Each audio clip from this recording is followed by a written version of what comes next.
नमस्कार मित्रांनो, आज मी तुम्हाला सांगणार आहे एक सोपं पण अत्यंत शक्तिशाली उपाय जो तुमच्या महत्वाच्या कामात यश आणतो आणि सर्व विघ्न दूर करतो. तुम्ही कोणतंही महत्वाचं काम करत असाल, नोकरी, व्यवसाय, परीक्षा किंवा जीवनातील मोठा निर्णय, काम सुरू करण्यापूर्वी फक्त हा मंत्र जपा. श्री गणेशाय नमः. गणपती बाप्पा हे सर्वांचे विघ्न निवारक आहेत. हा मंत्र जपल्यावर कोणताही विघ्न तुमच्याकडे येऊ शकणार नाही.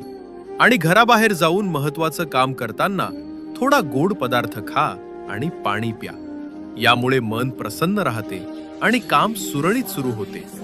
म्हणून मित्रांनो, लक्षात ठेवा, महत्वाचं काम सुरू करण्यापूर्वी श्री गणेशाय नमः मंत्र जपा. बाहेर पडताना थोडा गोड पदार्थ आणि पाणी घ्या आणि बाप्पाच्या कृपेने सर्व विघ्न निवारले जातील. तुम्हाला नक्कीच यश मिळेल.